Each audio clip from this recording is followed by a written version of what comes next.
साथियों नमस्कार। जब भी कभी भारत देश में धर्म की बात होती है तो धर्म में राजनीति आ जाता है। और अक्सर देखा गया है भारत में जो इस समय वैचारिकी चल रही इस देश के अंदर कि एक ऐसा वर्ग है इस देश में कि वो सिर्फ धर्म की बात करता है, राजनीति में धर्म की बात करता है। और कुछ ऐसा वर्ग है जो राजनीति को धर्म से अलग करके बात करता है। और कुछ उनमें से ऐसे भी लोग हैं, जब ये दोनों बातें टकराती हैं तो एक ऐसा वर्ग इसमें तैयार होता है कि वह राजनीति करता है और धर्म के खिलाफ बात करता है। और जब वह वर्ग या वो बौद्धिक विचार के लोग, इंटेलेक्चुअल पर्सन्स, धर्म को विरोध करके राजनीति करते हैं तो इस लोग के तथाकथित मानसिक कुंचित लोग, सामंतवादी मनवादी जैसे लोग, जिन और खास करके इसमें युवा, मैंने युवाओं को देखा सोशल मीडिया में कि ये वामपंथी है, ये मार्क्सवादी है।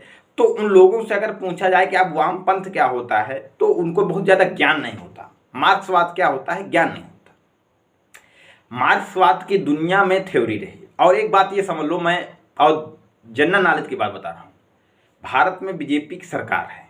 बीजेपी संघ जो मानसिकता है वो राइट विंग है। मतलब एक इस देश में दक्षिणपंथी और वामपंथी की, जो वामपंथ की दक्षिणपंथी की विचारधारा पैदा हुई तो राइट विंग लेफ्ट विंग, तो राइट विंग संघीय विचारधारा हो गई, लेफ्टिस्ट वामपंथी। तो इस देश में अगर धर्म के खिलाफ आप बोलो तो बोला जाता है अरे ये वामपंथी है, लेफ्टिस्ट है, ऐसे करके बोलते हैं। तो मैं एक बात बताऊंगा कि मुसेलिनी जो था राइट विंग का समर्थक था, जो आज बीजेपी है।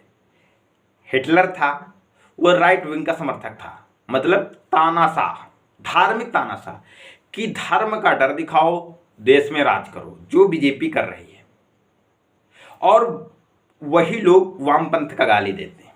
लेकिन आप ये सोचिए, इस देश में जर्मनी और फ्रांस में क्रांति हुई, राइट विंग मारा गया, हिटलर मारा गया, मुसेलिनी मारा गया, जीत मार्क्स की हुई, मार्क्सवाद की हुई, वामपंथ की हुई।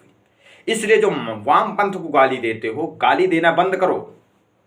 वामपंथ एक ऐसी विचारधारा है जो अपने हक और अधिकार को मार करके लेती है। इसलिए यह बौद्धिक विचारधारा में, क्योंकि इस दुनिया की जो एक सामाजिक विचारधारा थी तथागत गौतम बुद्ध की और मार्क्स की, काफ़ी कुछ चीज़ें मैच करती हैं। सिर्फ यहीं पर एक दूसरे से ये अलग हो जाती है कि गौतम बुद्ध ने अहिंसा के मार्ग पर सारे अधिकारों को प्राप्त करने की ज्ञान दिया, लेकिन मार्क्स ने कहा कि अगर वो अहिंसा के मार्ग से न प्राप्त हो रहा हो आपको अपना अधिकार, तो उसको जबरदस्ती लेना चाहिए, भले उसमें क्रांति करना पड़े और वो खूनी क्रांति क्यों ना हो।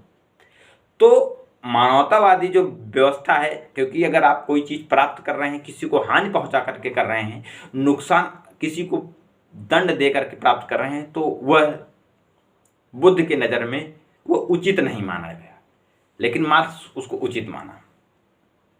तो यह कहीं ना कहीं एक आलोचना का विषय है कि हिंसा करके कोई चीज़ प्राप्त की जाए, हिंसा करके सत्ता पाई जाए, तो हिंसा से पाई हुई जो वस्तु होती है वो हिंसात्मक ही होती है, उसका व्यवहार हिंसात्मक होता है। लेकिन इस देश में अगर धर्म के खिलाफ बोला जाए तो वास्तविकता में मार्क्स ने सबसे पहले यही बोला कि धर्म अफीम होती है। अगर किसी को धर्म करना ही है, धर्म मानना है, पाखंड मानना है, तो आप करिए, मानिए, लेकिन उसको राजनीति से मत जोड़िए। लेकिन भारत देश में राजनीति से जोड़ा जा रहा है। तो मैं अपने साथियों से कहना चाहूँगा कि जो वामपंथ को गाली देते हैं, मार्क्स को गाली देते हैं, तो यह एक छोटी विचारधारा है। आप पहले पढ़िए।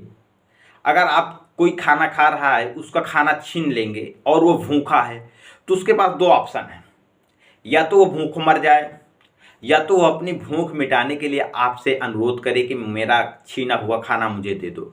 यदि आप उसको खाना नहीं देंगे तो उसके पास तो मरना है, आपसे लड़ करके मरे या भूखों मरे। तो यह अपना अधिकार प्राप्त करना ही मार्क्सवाद है, यही वामपंथ है।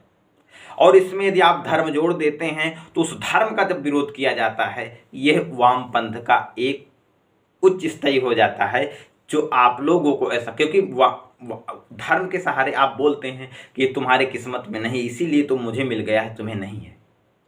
ये धर्म के आधार पर तुम भूखे हो और तुमको मर जाना चाहिए, तुम्हारे नसीब में नहीं है, तो उस धर्म के खिलाफ जब वो ज़बरदस्ती छीन लेता है रोटी खाने के लिए और तुमको मार देता है, तो तुमको कहते हो कि ये धर्म के खिलाफ है। यही वामपंथ है मेरी समझ में, मेरी जो थ्योरी कहती है। तो उन साथियों से अनुरोध है, वामपंथ वो उस हद तक सही है जिस हद तक दो पक्ष आपस में एक दूसरे का शोषण ना करें।